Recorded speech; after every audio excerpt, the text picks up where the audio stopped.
요한복음은 우리가 아시는 것처럼 24장으로 되어 있습니다. 그런데 딱 절반인 12장에서부터 이제 예수님이 본격적으로 예루살렘에 입성하시면서 십자가를 지시기 위해서 한 걸음 한 걸음 1장부터 11장까지는 복음을 행함에 있어 준비하시는 것이었다면 이제 12장부터는 본격적으로 그 십자가를 향해서 나아가시는 그런 구체적인 일주일에 대한 기록이죠.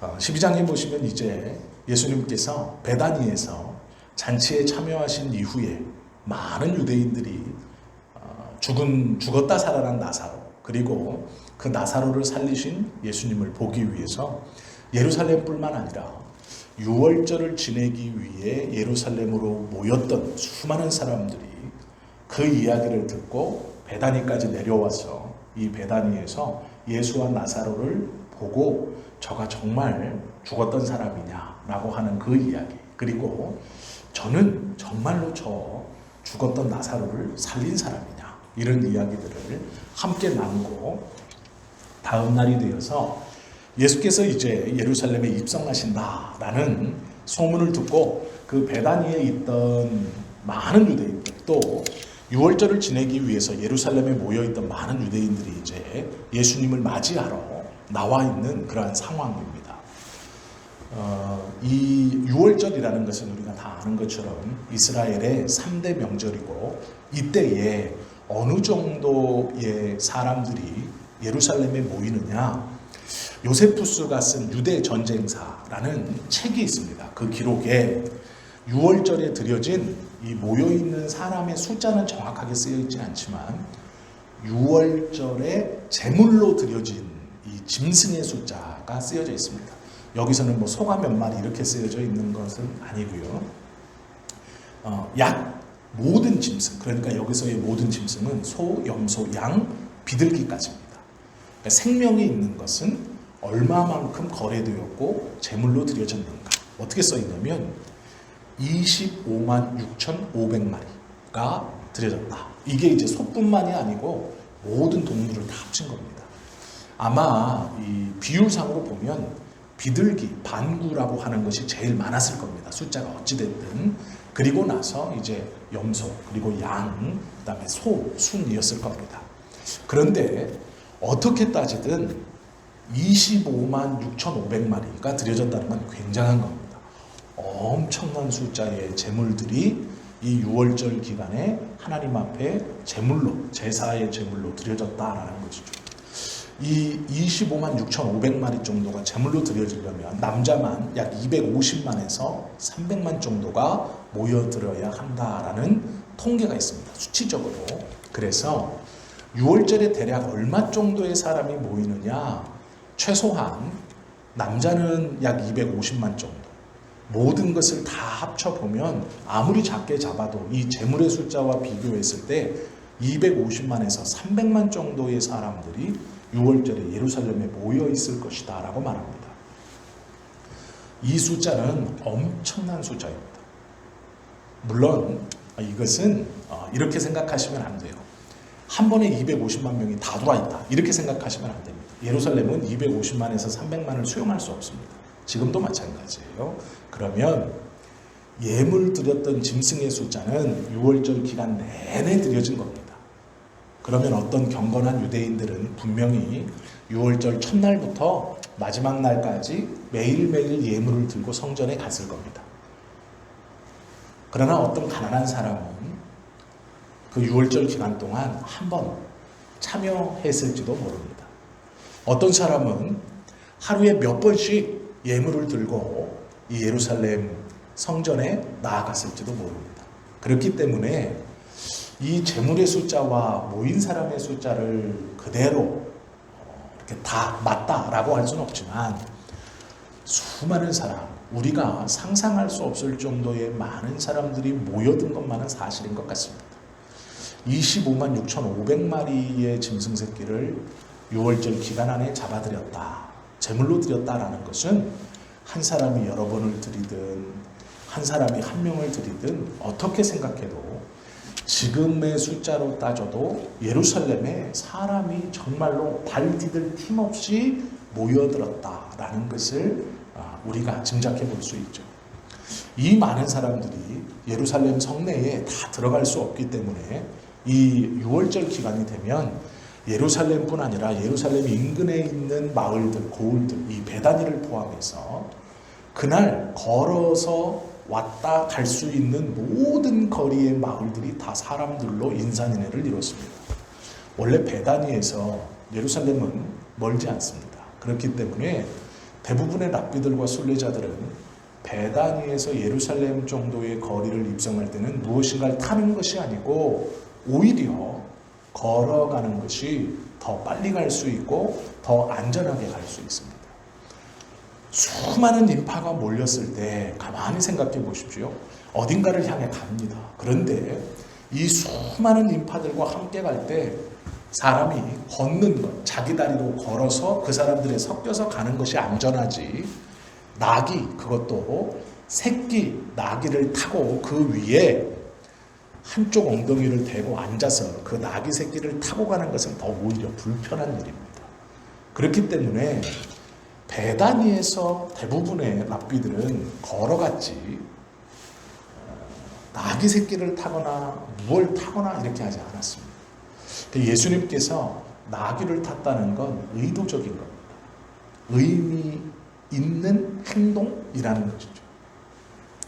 성경은 기업이라고 이렇게 표시되어 있지만 예수님이 나귀 타신 행동은 스가랴 9장에 구세주가 예루살렘에 입성할 때의 그 모습입니다.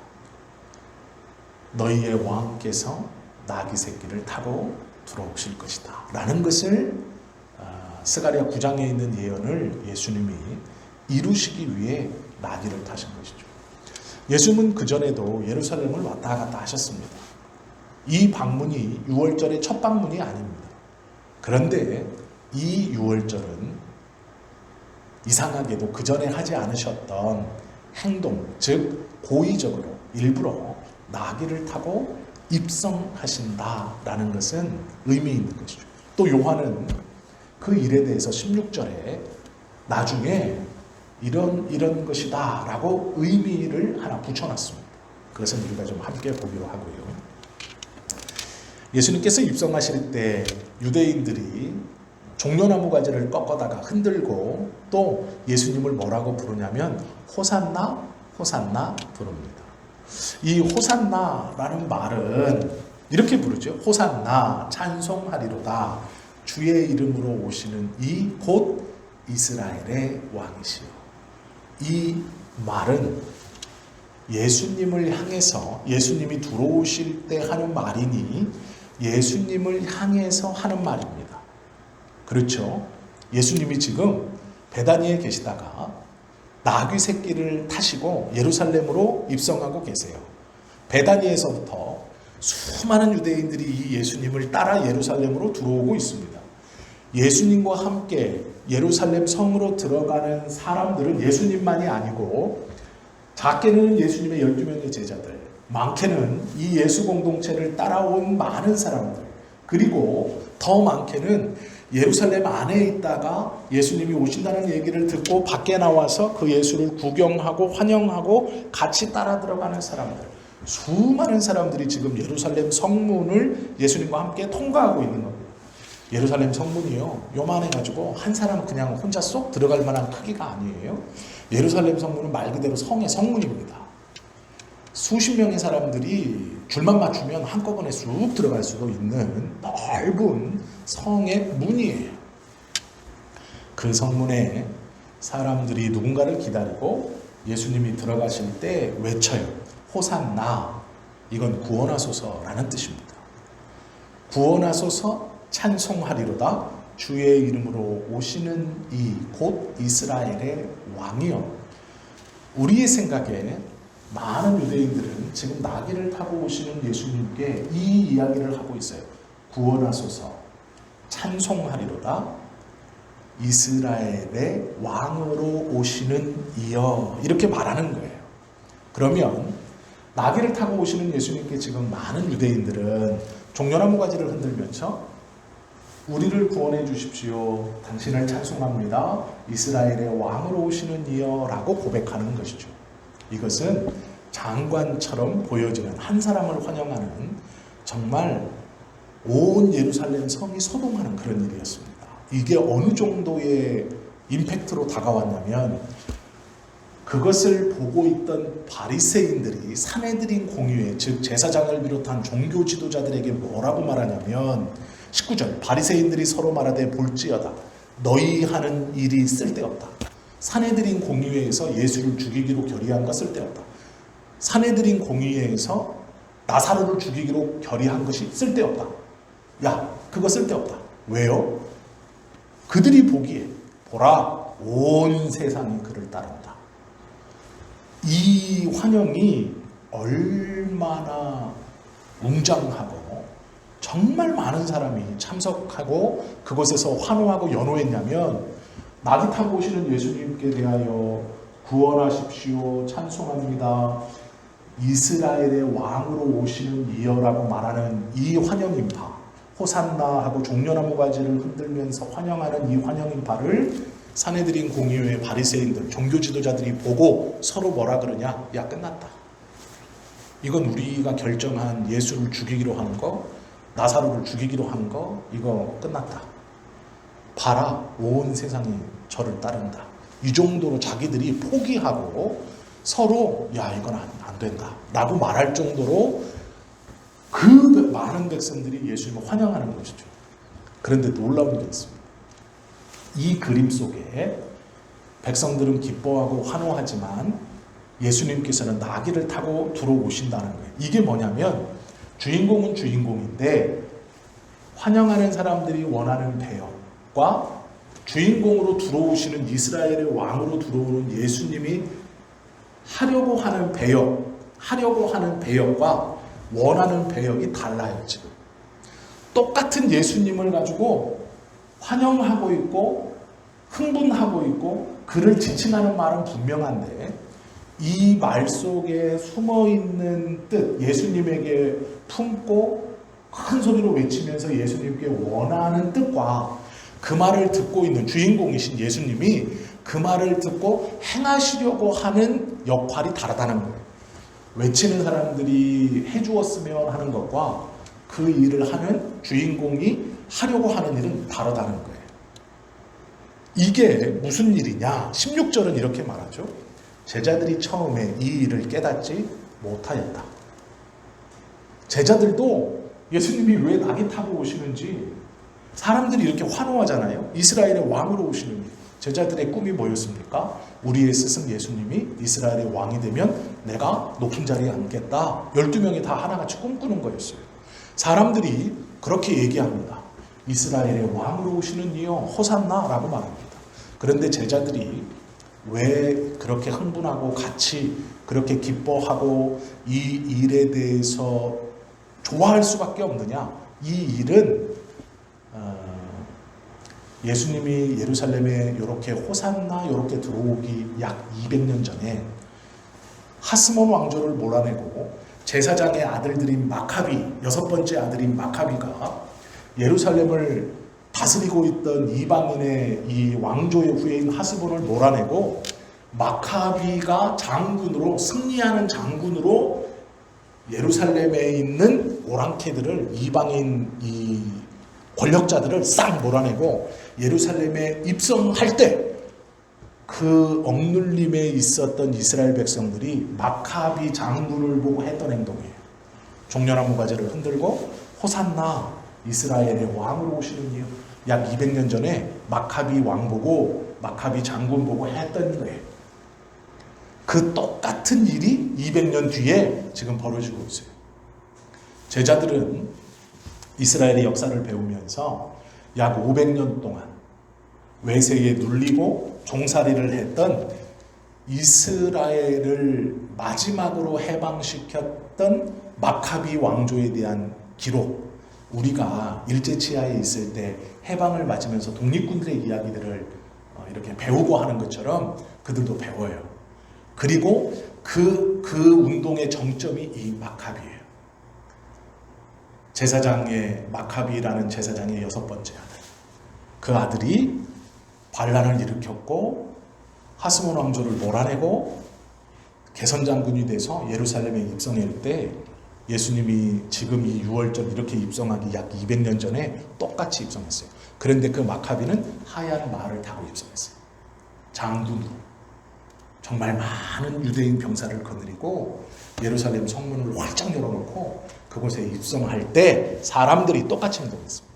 종려나무 가지를 흔들고 호산나 이스라엘의 왕으로 오시는 이여 라고 하면서 마카비 장군을 맞이했어요. 이게 기록되어 있습니다. 171년 2월 23일에 유대인들은 종려나무 가지를 흔들며 환호 소리도 드높게 비파와 꽹과리와 검은고 소리에 맞춰 찬미와 노래를 부르면서 요새 안으로 들어왔다. 이게 마카비서에 써 있어요. 성경에는 포함되어 있지 않지만 외경 중 하나라는 이 마카비서에 이스라엘의 해방을 말하면서 171년 2월 23일 날짜까지 못 박아놨어요.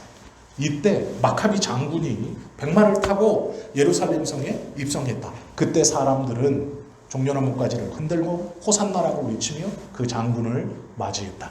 온 악기들을 동원해서 큰 소리로 연호하며 그 장군을 찬송하며 찬미하며 맞이했다. 이렇게 말해요. 그러면 그때 그 호산나 종려나무 가지를 흔들면서 백마를 타고 들어오는 마카비 장군을 맞이했을 때의 이스라엘 백성들은 어떤 상태예요?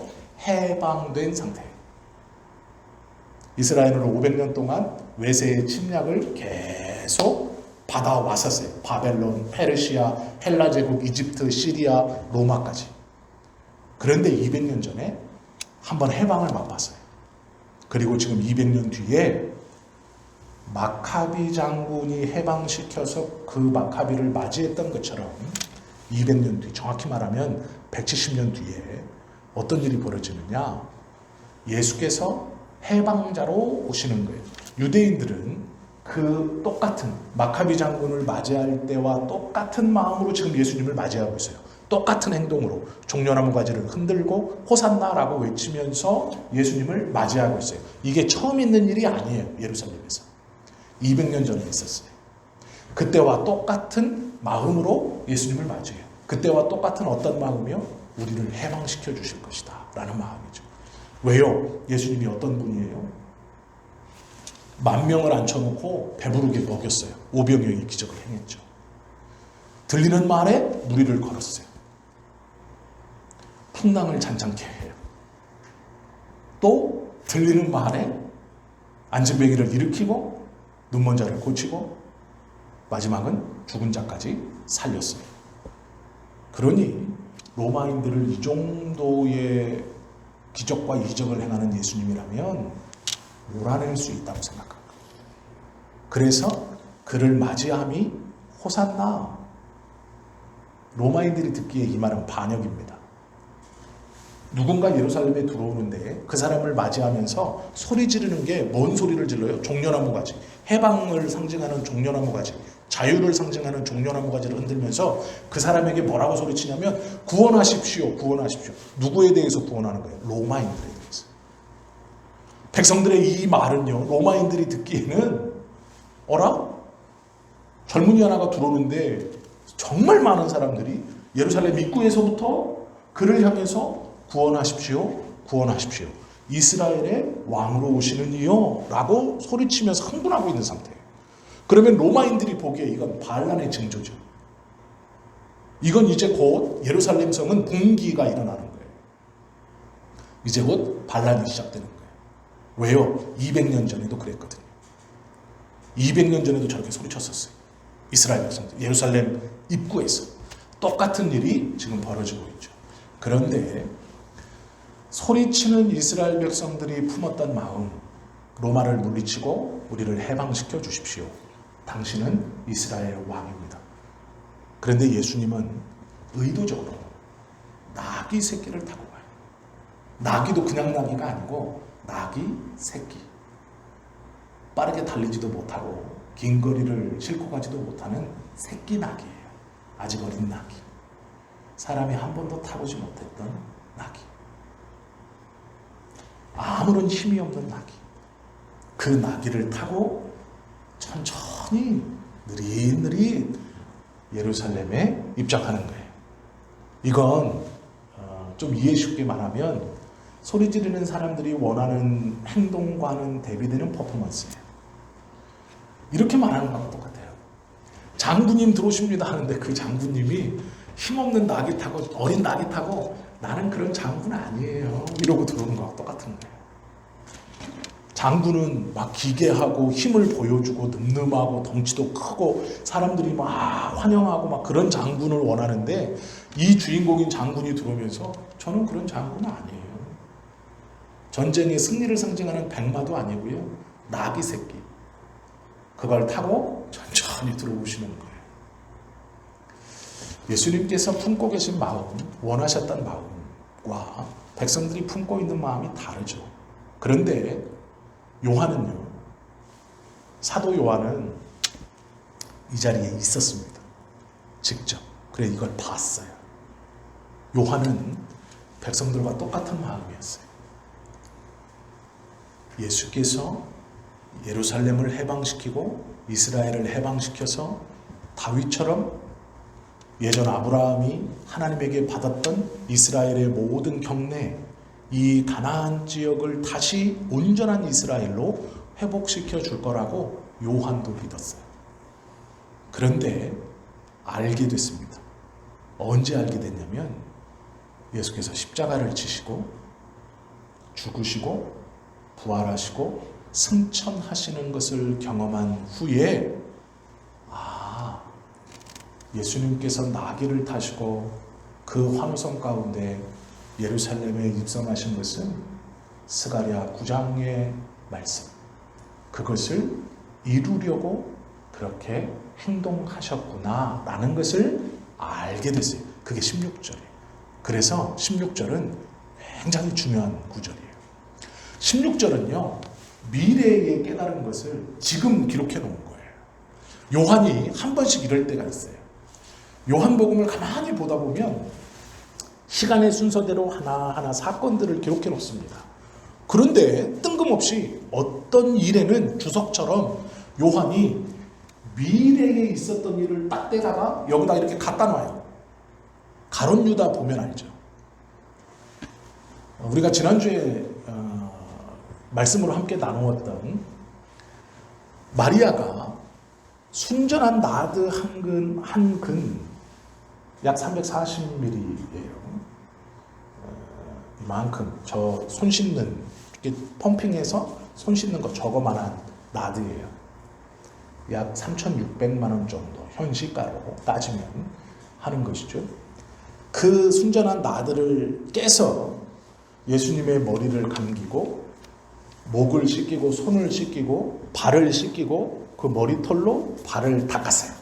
그때 유다가 그것을 팔아, 이걸 이렇게 따서요, 이렇게 파는 게 아니고 고것 3,600만 원짜리 밀봉되어 있는 순전한 나드 향, 그걸 팔아 가난한 자에게 주었으면 좋았을 것이다 라고 했을 때 요한은 뜬금없이 일어나지 않은 일에 대해서 이렇게 가져와요.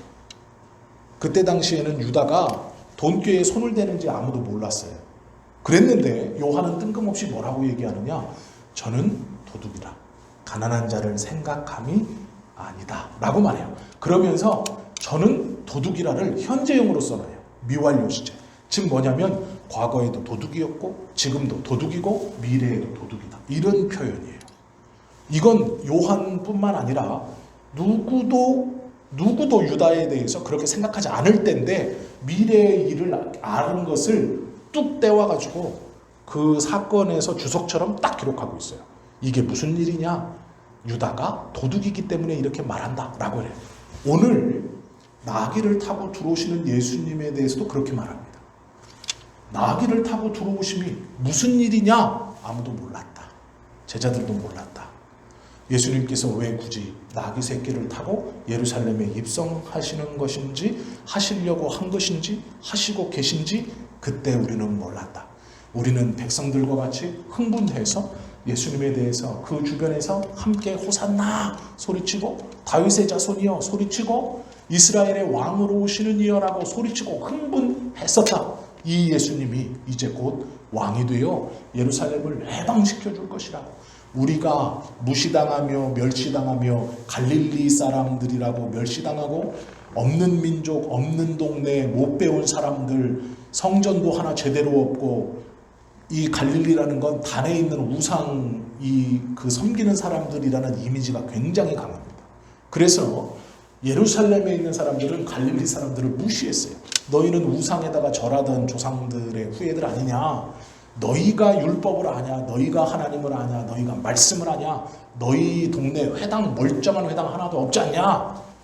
너희가 이름 있는 선지자 하나를 내어봤느냐? 너희 동네에서. 그랬던 지역이에요, 갈릴리가.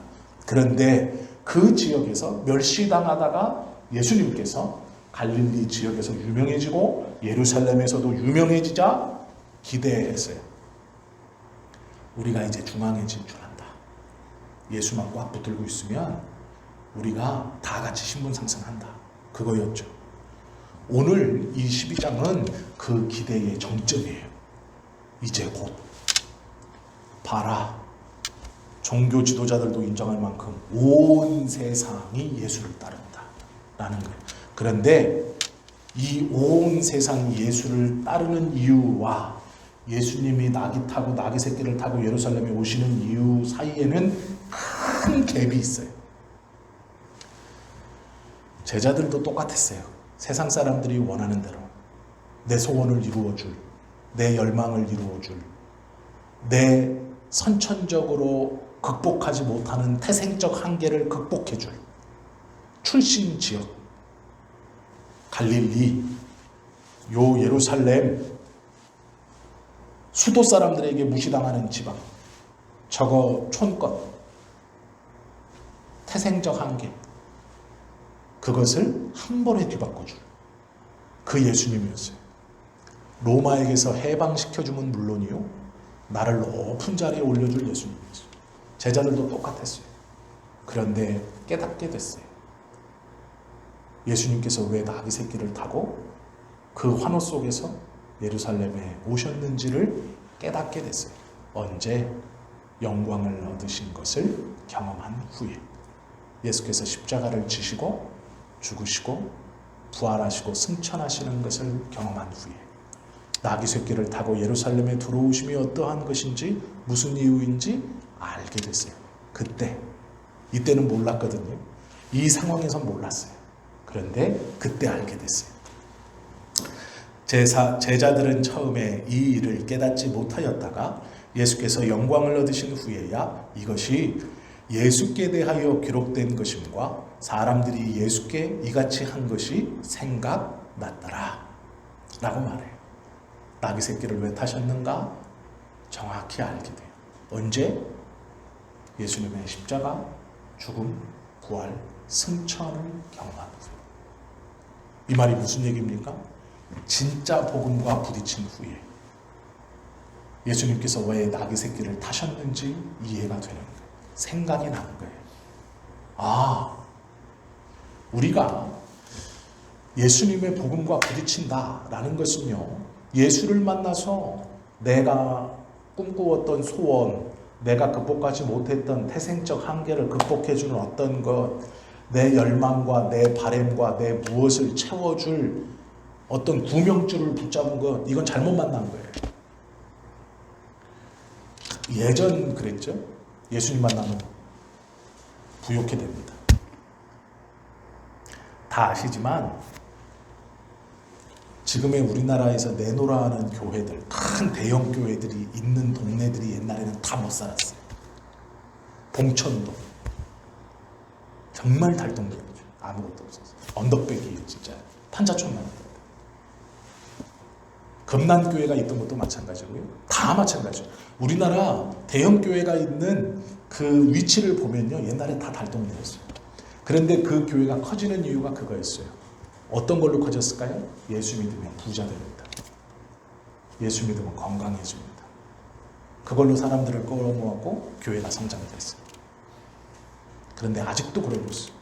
예수 믿으면 부자 됩니다. 아니요. 예수 믿으면 건강해집니다. 아닙니다. 예수 믿으면 출세해요. 아니에요. 아니에요. 예수님을 내가 믿는다는 것이 내 부족한 어떤 것을 채우고 내 한계를 극복하고 내가 할 수 없는 것을 신비한 요술과 같은 마법과 같은 주문으로 하게 한다는 것은 예수님을 잘못 만난 거예요. 예수님을 지금 눈앞에 보고 종려나무 가지를 흔들면서 호산나 이스라엘의 왕으로 오시는 분이여 찬송합니다 하지만 그 열망, 그 뜨거운 열망, 그 환호, 그것이 예수님을 맞아들이는 이유라고 내가 생각하지만 그 환호성을 듣고 계신 예수님은 전혀 다른 거예요. 전혀 다른 이유예요. 그것과 상관이 없어요. 내 출세나 내 가난이나 내 어떠함이 아니에요. 내가 원하는 세상 나라의 어떠함을 채워주는 게 아니라 예수님이 말씀하시는 하나님의 나라는 완전히 다른 나라예요. 전혀 다른 나라예요.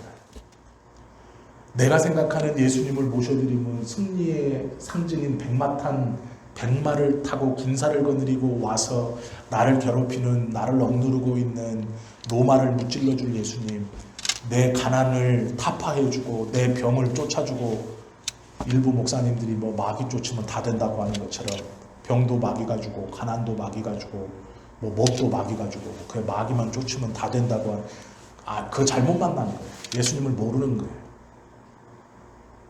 제자들이 그렇게 고백하는 거예요. 우리도 몰랐습니다. 우리도 몰랐어요. 예수님을 3년 반 쫓아다녔는데 왜 마지막 세 번째 유월절 예루살렘에 들어오셨을 때 나귀 새끼를 타고 들어오시는지 몰랐어요. 그러나 알게 됐어요. 언제? 예수님이 하나님의 영광을 받으시고 그것을 옆에서 함께 경험했습니다. 쉬운 말로 진짜 복음과 부딪혔을 때, 진짜 예수님의 십자가와 부딪혔을 때, 내 욕망을 채워줄 예수님이 아니라 예수님은 원래부터 예수님께서 전하시고자 하는 하나님의 나라, 예수님께서 말씀하시고자 하는 믿음의 백성, 예수님께서 주시고자 하는 하나님께서 우리에게 원하시는 하나님에 대한 신뢰의 믿음이 무엇인가를 보여주고 계셨고 그것을 계속해서 가르치고 계셨고 말씀하고 계셨었어요. 몰랐어요. 언제 알게 되느냐? 진짜 복음과 부딪혔을 때, 아니 복음이 진짜 내 안에 들어왔을 때, 그때 알게 되는 거예요. 바로 잡혔다 라고 말하는 것이죠. 예수님의 십자가는 우리를 구원하시기 위해서죠. 그러나 예수님의 십자가는 구원받은 백성들이 예수님께서 원하시는 진짜 구원이 무엇인가를 또한 정확하게 증거하는 강력한 가르침이에요. 그렇기 때문에 예수님의 십자가 복음을 진짜 제대로 정확하게 만나면 내 무엇을 채우고 내가 어떠한 것을 뭐 이렇게 하고 그런 게 아니라는 거예요. 예수님께서 가르치고 싶었던 것은 원래 그 복음 그대로 있었어요. 내가 어설프게 이 복음을 100%탁 받아들인 게 아니라 내가 원하는 대로 깎고 변형시키고 바꿔서 그것을 복음이라고 받아들여 이것을 발판으로, 이것을 디딤돌로 삼아 밟아 내 가난을 이겨내고 내 부족함을 이겨내고 태생적 한계를 이겨내는 어떠한 것으로 삼으니 문제가 되는 거예요. 나는 이길 수 없지만 당신이 로마 좀 물리쳐 주세요. 나는 할 수 없지만 당신이 차별 좀 없애주세요. 나는 할 수 없지만 당신이 내 억울함 좀 풀어주세요. 나는 없어요. 난 태생적 한계가 있거든요. 그러나 당신이 좀 해주세요. 그래서 나 좀 안 억울하게, 나 좀 차별 안 받게, 나 좀 가난하지 않게, 나 좀 병들지 않게 해주세요 라고 얘기하고 있어요. 아니다라는 거예요. 제자들이 그걸 깨달았다. 16절은 그렇게 얘기하고 있죠. 예수님이 세상의 진정한 왕이다 라는 의미가 어떠한 것인가? 그 세상과 그 세상은 다른 세상이에요. 우리들이 생각하는 이 세상, 예수님께서 말씀하시는 이 세상 다른 거예요. 물론 그래서 이 세상은 나쁘고 버림받았고 그런 의미는 아닙니다. 그렇게 생각하실 필요는 없지만 마태복음 20장 말씀에 보면 20장 28절에 이런 말씀이 있어요. 인자가 온 것은 섬김을 받으려 함이 아니라 도리어 섬기려 하고 자기 목숨을 많은 사람의 대속물로 주려 함이라. 다 아시는 말씀이에요. 이게 20장에 있거든요. 마태복음 20장. 그런데요, 마태복음 16장에 가면 20장에 4장 차이가 나요. 이건 한참 뒤의 일이에요. 요 20장의 말씀을 하시기 전, 후가 아니고 전이에요. 전이라는 게 더 중요합니다. 마태복음 16장 24절에 보면 20장에서는 이렇게 말씀하셨어요. 인자가 온 것은 섬김을 받으려 함이 아니라 도리어 섬기려 하고 자기 목숨을 많은 사람의 대속물로 주려 함이라. 내가 왜 왔냐? 내가 온 이유에 대해서 20장에 말씀하셨는데, 그 똑같은 마태복음 16장에는 이렇게 말해요. 예수께서 제자들에게 이르시되, 예수님이 마음 먹고 이제 제자들에게 얘기하는 거예요. 베드로야, 요한까지 너 12명 딱 찍으면서 잘 들어라. 제자, 너희 12명은 내 제자다. 공인된 제자예요. 16장에 제자들에게 이르시되, 찝어서 12명한테 얘기하는 거예요. 제자, 자타가 공인하는 거예요. 예수님도 이 12명을 제자라고 생각하고 이 12명의 제자도 예수님의 제자라고 생각해요. 이게 자타가 공인하는 거예요. 제자들에게 말씀하셨어요. 자, 우리도 똑같죠. 하나님이 나를 선택하셨습니다. 나는 하나님의 백성입니다. 하나님이 인정하고 있고 우리도 하나님의 자녀라고 인정하고 있어요. 예수님이 제자들에게 말씀하시다. 이 말은 굉장히 중요한 말입니다. 제자를 찝었다는 거예요. 모든 불독정 다수야 잘 들어라 이런 말이 아니고 딱 찝었어요. 제자들에게 말씀하시다. 뭐라고 말했냐? 너무 유명한 말씀이에요. 누구든지 나를 따라오려거든. 공인된 제자들이에요. 그런데 누구든지 나를 따라오려거든.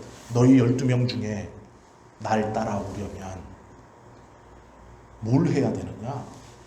자기를 부인하고 자기 십자가를 지고 나를 따를 것이다. 12명 제자들을 딱 찍어놓고 얘기하는데, 너희 12명 중 누구든지 나를 따라오려거든. 자, 우리가 다 예수 믿는 사람들입니다. 하나님이 나를 선택했고 내가 복음을 알고 내가 하나님의 자녀이고, 조금 더 헌신된 사람은 스스로 하나님의 종이라고 말하기를 꺼리낌 없이 얘기하는 하나님의 자녀이며 하나님의 종이죠. 우리가 다 그래요. 그런데 똑같이 말씀하세요. 누구든지, 너희들 중 누구든지 나를 따라오려거든 자기를 부인하고 자기 십자가를 지고 나를 따를 것이다. 너희에게는 너희의 십자가가 있다. 이걸 16장에 가르쳐주고 20장에 뭐라고 그러냐면, 내가 이 땅에 온 것은 섬김을 받으려 온 것이 아니라 도리어 섬기려 하고 자기 목숨을 많은 사람의 대속물로 주려 합니다. 이게 예수님의 십자가예요. 16장에서 너희 십자가를 지고 나를 따라야 된다. 내 십자가가 뭐야? 내가 지어야 되는 십자가가 뭐야? 그런데 이렇게 말하는 거예요. 내 십자가는 내 목숨을 많은 사람의 대속물로 주는 거야. 그러면 16장에서 제자들에게 너희 십자가를 지고 나를 따르라 했을 때 제자들이 내가 지는 십자가는 뭐요? 개념이 잡히지 않는 이 고백, 이 질문, 이 물음에서 20장에 가면 예수님이 그 얘기를 쭉 하시다가 내 십자가는 내 목숨을 많은 사람의 대속물로 주려 하는 것이다. 나를 따라오려면 너희들도 너희들의 십자가를 지고 따라와야 된다. 너희들을 부인하고 네가 하고 싶은 것, 갖고 싶은 것, 원하는 것 다 부인하고 너희의 십자가. 내 십자가는 섬김을 받는 게 아니라 섬기려 하는 것이고 내 목숨을 대속물로 주는 것이다. 너희의 십자가는 너희를 부인하고 너희의 십자가를 지고 나를 따라와야 된다. 라고 말씀하세요. 잘 생각해 보세요. 내가 예수님을 믿고 지고 가려고 했던, 지려 했던 십자가, 지고 가는 십자가, 그 십자가 안에 뭐가 있냐면 가난을 떨쳐버리고 약함을 떨쳐버리고 건강하게 되고 부유하게 되고 출세하게 되고 잘 먹고 잘 살아서 주변에 좀 예수 믿는 사람으로 떵떵거리며 살고 싶은, 근데 그건 십자가가 아니라고 말씀하시는 거예요. 네가 원하는 거, 네가 가고 싶은 거, 네가 되고 싶은 거 그거 다 부인해야 된다. 그거 부인하고 네 십자가가 뭐냐? 나는 섬김을 받으러 온 것도 아니고 섬기려 하고 내 목숨을 대속물로 주려고 왔다. 이게 내 십자가. 네 십자가는 뭐냐? 쉽게 생각하시면 돼요. 아, 예수님을 따르는 사람은 예수님처럼 저 십자가를 지면 되는구나. 왕만 변하는 게 아니고요. 왕을 따르려고 하는 사람들은 그 왕의 의도대로 살아가야 되는 거예요. 16절에 제자들이 알았다라고 말하는 게 뭐냐면 저 환호성 속에 예수님이 새끼나귀를 타고 예루살렘에 들어오시는 의도, 의미, 이유 무엇인가? 알았다. 그럼 알았다는 얘기는 뭐예요? 아, 내 십자가가 뭔지 요한은 알았다. 이렇게 말하는 거예요. 내가 생각했던 예수님을 따르는 이유, 아, 그게 아니구나. 알았다, 이제. 그런데 요한은 참 귀하게도 내가 알았다라고 말하지 않고 우리가 알았다. 모든 제자들이 다 알았다. 이렇게 말합니다. 이것이 말씀의 힘이에요. 우리가 지금 이 시간 이 저녁에 말씀을 함께 나누는 이유는 똑같은 거예요. 말씀을 통해 우리가 알았다. 누구 혼자 개인만 안 게 아니고요. 우리가 알았다. 우리가 다 이 말씀을 듣고 이 말씀을 배우고 익힌 후에 알았어요. 뭘 알았냐? 16절과 똑같은 걸 알았어요. 제자들은 처음에 이 일을 깨닫지 못하였다가 예수께서 영광을 얻으신 후에야 이것이 예수께 대하여 기록된 것임과 사람들이 예수께 이같이 한 것임이 생각났더라. 내가 해야 할 일과 하나님이 나에게 원하신 것과 믿지 않는 사람들이 믿는 자에게 원하는 모습이 무엇인가 깨달아졌더라. 그게 뭘까요? 예수님은 섬김을 받지 않고 자기 목숨을 많은 사람의 대속물로 주려 하는 것이에요. 우리는 예수님 말씀하셨어요. 자기를 부인하고 우리에게 주신 십자가를 지고 나를 따라가라. 라는 거예요. 내가 하고 싶은 거, 가고 싶은 거, 원하는 거 다 주렁주렁 안고 따라가는 게 아니고 다 부인하고. 그것이 무엇인가 개인마다 다르겠죠? 똑같을 수는 없을 겁니다. 개인마다 분명히 다를 것이고 하나님께서 우리에게 원하시는 십자가의 모양과 크기와 형태는 다 다를 거예요. 그러나 분명한 것 한 가지, 공통적인 것 한 가지, 자기를 부인하고 라는 것은 공통적이에요. 우리가 복음을 만났다면, 진짜 복음을 부딪혔다면 자기를 부인하는 것은 우리 모두에게서 다 공통적인 모습이 되어야 돼요. 그리고 개인에게 주신, 각자에게 주신 십자가, 그것을 지고 그리스도를 따르는 거예요. 나귀 새끼를 타고 예루살렘에 입성하시는 예수님을 제자들은 따르고 있어요. 백성들과 같이 기뻐하면서 소리치면서 이제 곧 내가 출세한다. 이제 곧 내가 염원하던 것을 이룬다. 이제 곧 저 예수님이 왕이 되면, 백성의 지도자가 되면 내가 첫 번째, 두 번째가 되고 좌편에 앉고 우편에 앉는다라고 했던 그 기쁨이 아니다라는 걸 알게 돼요. 내가 예수 믿으면 건강해지고 부유해지고 출세하고 뭔가 잘 되고 세상에서 이름 좀 날리고 예수님의 능력과 힘으로 그렇게 되는 것이 아니다라는 것을 알게 돼요. 이것이 진짜 복음과 진짜 은혜와 만난 사람의 깨달음이고 고백이에요. 세상은 우리를 계속 유혹할 거예요. 예수 믿는 이유가, 예수님을 따르는 이유가 네가 손해보지 않고 억울하지 않고, 남들 다 그렇게 얘기하는데 너도 그 하나님을 고백하면 되지, 왜 너만? 이라고 우리에게 계속 속삭일 거예요. 엄밀히 말하면 그건 가짜 복음입니다. 말씀이 아니에요. 하나님 의도가 아니에요. 우리가 진짜 하나님의 말씀을 쫓아가는, 우리의 탐욕을 하나님이라는 수단에 싹 덧입혀서 성공하는 것이 아니고 정말로 하나님께서 원하시는 무엇인가는 본인이 깊이 묵상해 봐야 돼요. 말씀은요 100% 다 누가 이렇게 줄 수 없어요. 그럴 수 있는 사람은 아무도 없어요. 말씀을 들으면 스스로 깊이 고민해 봐야 돼요. 깊이 생각해 봐야 돼요. 자기 스스로 깊이 씨름해 봐야 돼요. 하나님, 내가 부인할 게 뭡니까? 내 십자가는 뭡니까? 라고 자기가 고민해야지 누군가가 부인은 이거고요, 십자가는 이겁니다, 그렇게 할 수 없어요. 말씀의 놀라운 점은 그거예요. 모든 이에게 깨달음과 은혜를 주실 수 있지만 모두 다 똑같게 주시는 것은 아니라는 거예요. 그러기에 말씀이 더 놀라운 거예요. 그러기에 말씀이 말씀되는 거예요. 듣고 그냥 좋은 말씀 들었다 그렇다면 변화도 없을 것이고 똑같을 거예요. 듣기 좋은 말. 그러나 깊이 고민해보고 묵상하고 생각해 본다면 그것이 내 영혼의 씨름이 되고 결국 그 영혼의 씨름에서 끝까지 하나님 앞에 그 몸부림 가운데 잘했다. 넌 야곱 아니고 이제 이스라엘이라고 하겠다라는 그 말씀. 그래서 듣게 될 겁니다. 그 음성을 들으시는 우리 모두가 되실 수 있기를 예수님의 이름으로 축원합니다. 기도드립니다.